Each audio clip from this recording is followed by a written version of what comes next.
După 60 de ani, 3 exerciții de antrenament de forță. Atât au nevoie majoritatea femeilor pentru a și proteja oasele, echilibrul și independența. Știai că, după 60 de ani, doar 3 exerciții zilnice simple te pot ajuta să rămâi puternică și să te miști fără durere? Majoritatea femeilor nu simt ceva rupându-se, simt ceva stingându-se. Începe în liniște. O ușoară rigiditate la ridicarea din pat. Cumpărăturile par mai grele decât erau odată. Întinderea mâinii în spate pentru a te îmbrăca pare incomodă. Pășești pe un teren neuniform și eziți doar pentru o clipă.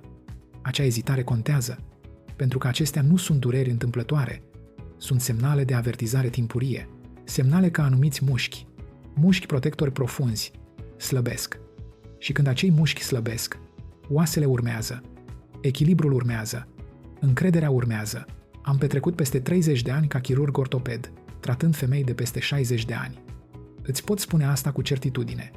Pierderea independenței rareori începe cu o cădere, începe cu ani mai devreme, cu o pierdere musculară pe care nimeni nu ți-a explicat-o. Iată partea pe care majoritatea oamenilor o înțeleg greșit. Probabil ți s-a spus să mergi mai mult. Și mersul pe jos este bun pentru inima ta, pentru starea ta de spirit, pentru circulația ta. Dar mersul pe jos de unul singur nu îți protejează oasele, nu oprește pierderea musculară și nu îți antrenează corpul să se prindă singur atunci când te împiedici. Asta nu este o opinie, este fiziologie. După vârsta de 60 de ani, femeile pierd masă musculară într-un ritm mai rapid decât bărbații. Termenul medical este sarcopenie. Cercetările grupului de lucru european privind sarcopenia la persoanele în vârstă, actualizate în anul 2019, au arătat că adulții de peste 60 de ani pot pierde până la 1 până la 2% din masa musculară pe an și chiar mai multă forță decât atât. Forța dispare mai repede decât dimensiunea. În același timp, densitatea osoasă scade. Un studiu din anul 2020 al Fundației Naționale pentru Osteoporoză a raportat că una din 2 femei de peste 50 de ani își va rupe un os din cauza osteoporozei în decursul vieții sale. Asta sună alarmant, dar rămâi cu mine, pentru că iată ce contează. Acest declin nu este inevitabil și nu este prea târziu. Ceea ce este incomplet la majoritatea sfaturilor este acesta. Se concentrează pe activitate, nu pe rezistență. Mișcarea fără rezistență te ține ocupată. Rezistența țintită le spune oaselor și mușchilor tăi să rămână vii. Corpul tău ascultă chiar și acum. Când mușchiul trage de os, osul răspunde întărindu-se. Aceasta este biologie de bază și funcționează bine până în anii 70, 80 și dincolo de aceștia. Problema nu este vârsta. Problema este că nimeni nu ți-a arătat care mușchi contează cel mai mult sau cât de puțin timp durează de fapt. În acest videoclip te voi ghida prin 3 exerciții specifice de forță pe care fiecare femeie de peste 60 de ani ar trebui să le facă. Fără sală, fără echipament scump, risc scăzut, randament ridicat. Fiecare protejează un sistem diferit. Oasele tale, echilibrul tău și capacitatea ta de a te ridica, de a te mișca și de a rămâne stabilă. Și vreau să știi asta de la început. Cea mai importantă perspectivă, cea care face ca tot restul să funcționeze mai bine, vine la final. Vei găsi toate linkurile către studii în descriere. Înainte să începem, împărtășește cu noi în comentarii vârsta ta și de unde ne urmărești. Citim și răspundem la fiecare comentariu. Acum, fără alte introduceri, hai să începem cu numărul 1, exercițiul pentru picioare. Și acesta te va surprinde. Hai să începem cu exercițiul numărul 1 și voi spune asta cu atenție. Aceasta este una dintre cele mai subestimate mișcări de forță pentru femeile de peste 60 de ani. Nu pentru că ar fi ineficientă, ci pentru că pare obișnuită. În clinica mea aud adesea: doctore, asta pare prea elementar ca să conteze. Și totuși, când această mișcare lipsește, văd consecințele în fiecare zi. Exercițiul este ridicarea din șezut în picioare, numit uneori genuflexiunea pe scaun.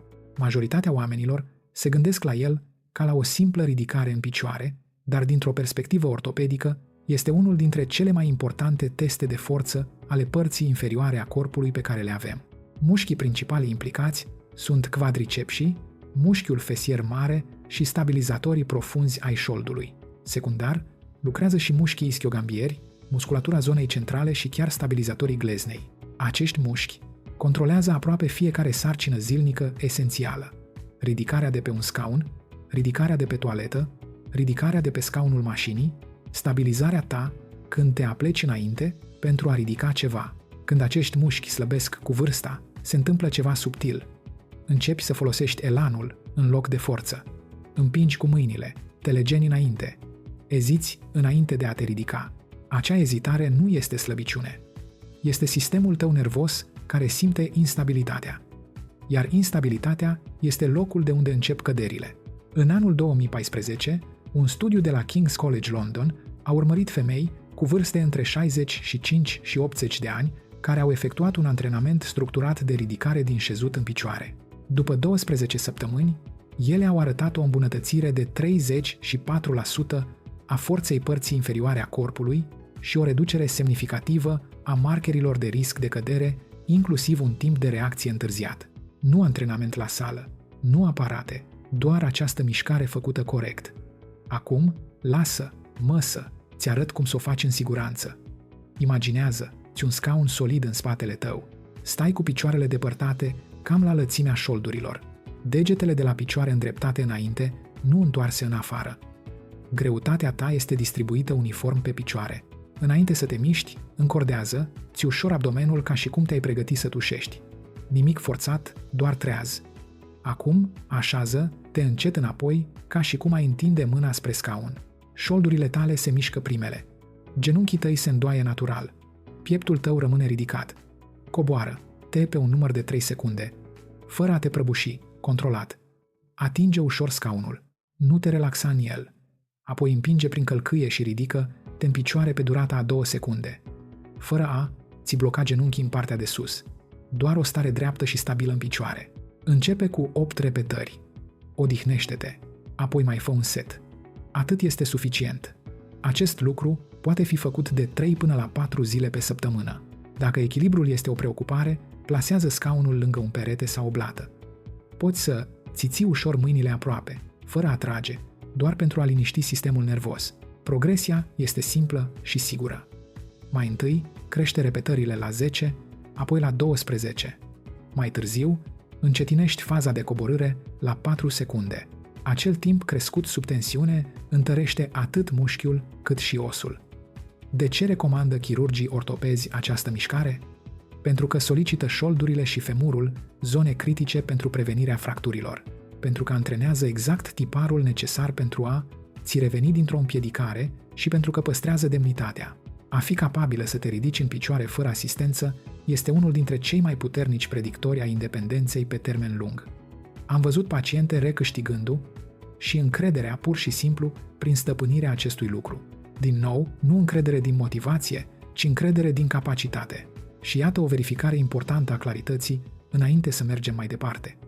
Dacă urmărești acest lucru și îți dai seama, folosesc mâinile de fiecare dată când mă ridic, acela nu este un eșec. Aceea este informație. Iar informația este locul de unde începe îmbunătățirea. Dacă ai găsit valoare până acum, ți un moment să dai like acestui videoclip ca mai mulți seniori să îl poată găsi. Și ia în considerare abonarea. Împărtășim îndrumări clare, bazate pe știință, ca aceasta în fiecare zi, în liniște, cu atenție și cu independența ta în minte. În următorul exercițiu, vom aborda ceva ce mersul pe jos nu atinge niciodată. Mușchii care îți protejează pelvisul și coloana vertebrală atunci când echilibrul este provocat dintr-o parte. Acesta este adesea evitat, dar atunci când este făcut corect, schimbă cât de stabilă te simți pe picioare. Acum, hai să trecem la exercițiul numărul 2. Acesta este în liniște puternic și este adesea sărit, nu pentru că nu ar fi eficient, ci pentru că oamenii nu înțeleg ce protejează. Acest exercițiu vizează echilibrul dintr-o parte. Majoritatea căderilor nu se întâmplă direct înainte sau înapoi. Se întâmplă lateral, atunci când corpul se deplasează în mod neașteptat spre stânga sau spre dreapta. Mișcarea este ridicarea laterală a piciorului, efectuată în picioare. Clinic, acest exercițiu întărește mușchiul fesier mijlociu și mușchiul fesier mic, mușchi de care mulți oameni nu au auzit niciodată, dar la care fiecare chirurg ortoped acordă atenție. Acești mușchi stabilizează pelvisul în timpul mersului. Ei mențin șoldurile la nivel atunci când pășești pe un singur picior. Ei protejează coloana vertebrală de îndoirea laterală excesivă. De fiecare dată când faci un pas, un picior susține întreaga greutate a corpului tău. Dacă acești mușchi sunt slabi, pelvisul coboară ușor. Acea coborâre ar putea părea mică, dar alterează echilibrul și încărcarea articulațiilor cu fiecare pas. În timp, acest lucru contribuie la durerea de genunchi, la solicitarea șoldului și la oboseala spatelui inferior. Mai important, reduce capacitatea ta de a ți reveni atunci când echilibrul este provocat. În anul 2016, un studiu de la Universitatea din Sydney a examinat întărirea laterală a șoldului la femei de peste 65 de ani. După 10 săptămâni, participantele au arătat o îmbunătățire de 41% a stabilității laterale și un timp de echilibru pe un singur picior semnificativ îmbunătățit. Asta se traduce direct în mai puține căderi. Iată cum să o faci corect. Stai lângă un scaun solid sau o blată. O mână se sprijină ușor pe el, nu pentru sprijin, ci pentru încredere. Piciorul tău de sprijin este drept, dar relaxat. Trunchiul tău este ridicat, fără înclinare. Ridică încet piciorul opus în lateral, doar cam 30 până la 45 de centimetri. Mai sus nu este mai bine. Ține. Ții degetele de la picioare îndreptate înainte. Acest lucru este crucial. Ridică timp de 2 secunde. Fă o pauză scurtă, apoi coboară încet timp de 3 secunde. Mișcarea este mică. Munca este profundă. O vei simți pe partea laterală a șoldului, nu pe coapsă.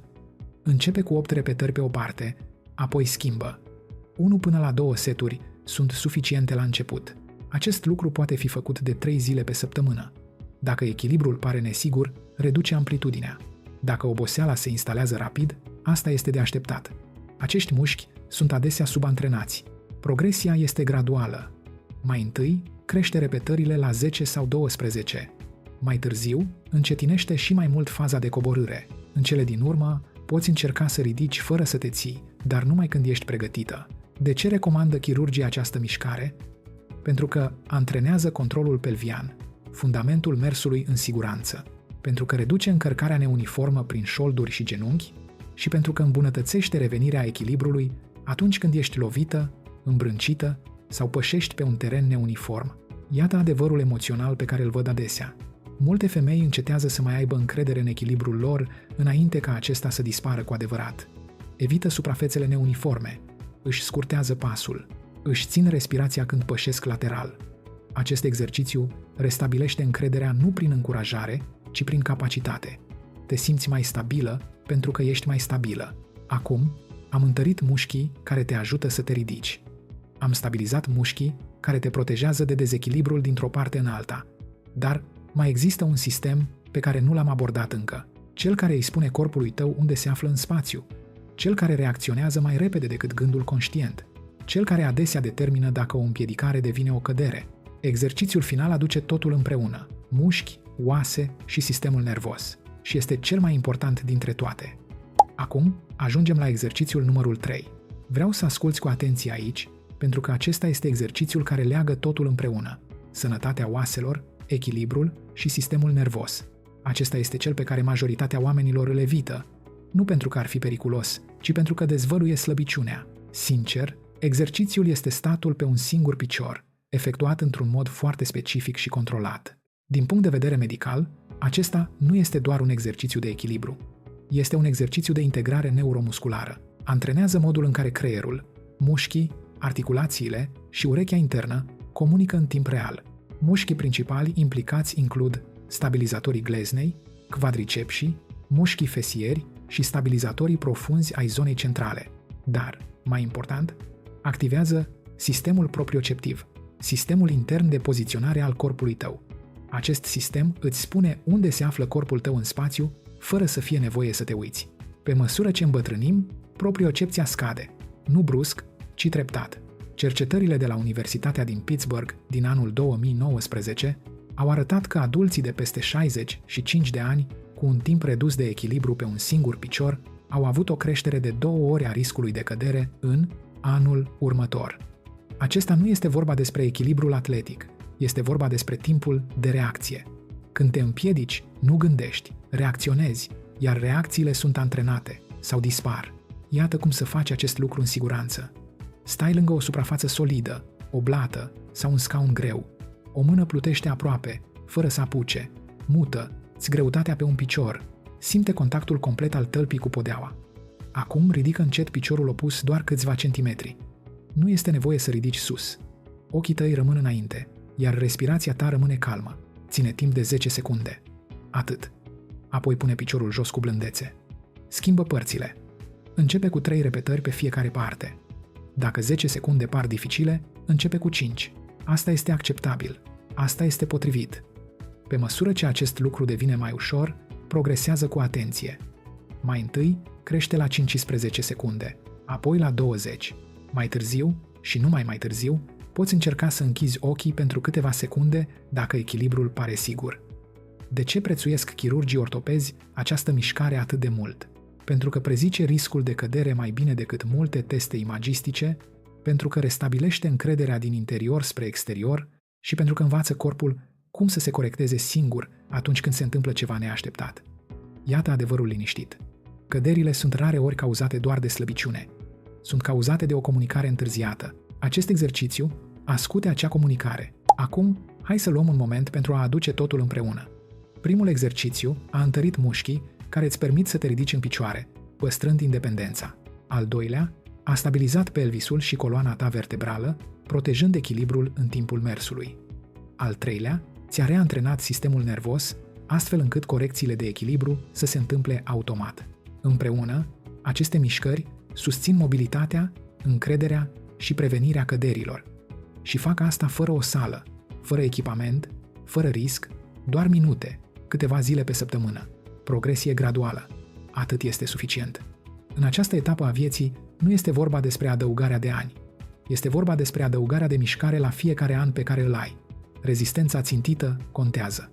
Nu intensitatea, nu epuizarea, consecvența. Înainte să încheiem, mi-ar plăcea să aud de la tine.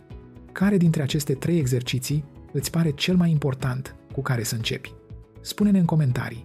Citim fiecare și dacă ți-ar plăcea mai multe îndrumări calme, bazate pe știință, axate pe păstrarea independenței și a calității vieții, ia în considerare abonarea, fără presiune, doar sprijin atunci când ai nevoie de el.